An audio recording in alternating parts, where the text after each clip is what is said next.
வணக்கம். நான் வந்து ஒரு ஆசிரமத்துக்கு போயிருந்தேன். அந்த ஆசிரமத்தில் வந்து 140 பேர் இருக்காங்க. அந்த 140 பேர் அங்கே எப்படி வந்தாங்கன்னா, அவங்கவுங்க குடும்பத்திலேருந்தே கொண்டு விட்டுருக்காங்க. சிலர் வந்து அவங்களா வந்திருக்காங்க. சிலர் வந்து அந்த ஆசிரமத்தில் கூப்பிட்டு வச்சுருக்காங்க. அப்படி பார்த்தா அது வந்து ஆண்களும் பெண்களும் சேர்ந்து 140 பேர் இருக்காங்க. அந்த 140 பேருக்கு என்ன பிரச்சனைனா மன அழுத்தம். மன அழுத்தத்தினால பெரிய பெரிய வேலை இருக்கிறவங்க, நல்ல குடும்பத்தில் இருக்கிறவங்க, ஒரு 20 வயசுக்கு மேலே ஒரு 60-70 வயசு வரைக்குமே ஆண்களும் பெண்களும் இருக்காங்க. அதில் வந்து பெண்கள் குடும்பத்தில் குழந்தைங்க புருஷன் அந்த மாதிரியெல்லாம் இருந்தும் கூட மன அழுத்தத்தினால அவங்கள கொண்டு விட்டுருக்காங்க. அது வந்து என்ன ஆச்சுன்னா, அவங்க வந்து அந்த குடும்பத்தில் உள்ள பிரச்சனைகள், வேலைக்கு போகிற இடத்துல பிரச்சனை, அவங்களுக்கு வந்து அவங்களெல்லாம் தேடிக்கிட்ட பிரச்சனை, இந்த மாதிரி பிரச்சனைகள்லாம் இருக்கிறதுனால அவங்க ரொம்ப மன அழுத்தத்தில் தற்கொலை பண்ணுற அளவுக்கெல்லாம் போனவங்களையெல்லாம் காப்பாற்றி கொண்டு வந்து வச்சுருக்காங்க. காப்பாற்றி கொண்டு வந்து அவங்க வச்சு அவங்களுக்கு வந்து நல்லா, அதாவது வந்து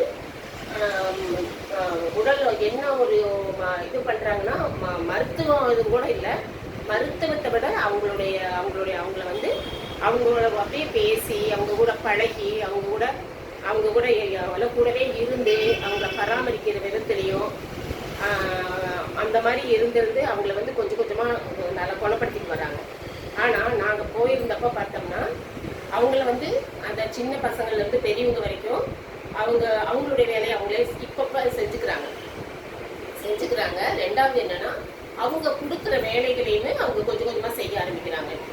அவங்க என்ன பண்ணுறாங்கன்னா, அவங்க வந்து அவங்க சும்மா சின்ன சின்ன வேலைகள், அந்த இடத்துல வந்து பெரிய ஆசிரமம், அதில் வந்து அத்திமரம் பெரிய அத்திமரம்னு இருக்குது. அந்த அத்திமரத்தில் ஒரு நாளைக்கு ஒரு சாக்கு பழம் விழுகும்.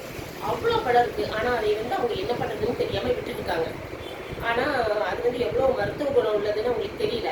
ஆனால் விட்டுருக்காங்க. அவங்க வந்து பராமரிக்க முடியல. அவங்கள பராமரிக்கிறதே பெரிய விஷயம்.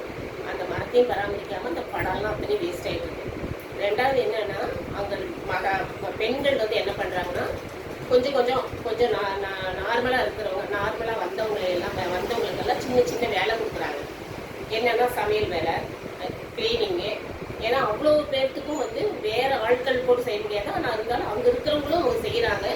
இருந்தாலும் இவங்களுக்கும் கொஞ்சம் இது கொடுத்து வேலை செய்யறது கொடுத்து கொஞ்சம் அந்த மன அழுத்தத்துலேருந்து குணப்படுத்துறதுக்காக வேண்டி பண்ணிட்டு இருக்காங்க.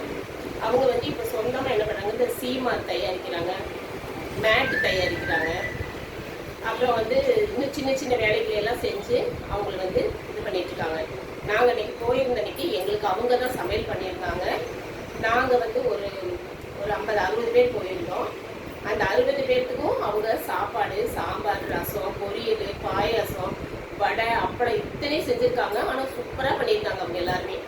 ஆனால் அவங்கள வந்து சிலர்கிட்ட பேசுனதில் வந்து அவங்க என்ன சொல்கிறாங்கன்னா, நாங்கள் வந்து கொஞ்சம், அதாவது மன அழுத்தம் வந்து குடும்பத்தில் வந்து நிறையா வந்து பிரச்சனை கொடுக்குறாங்க.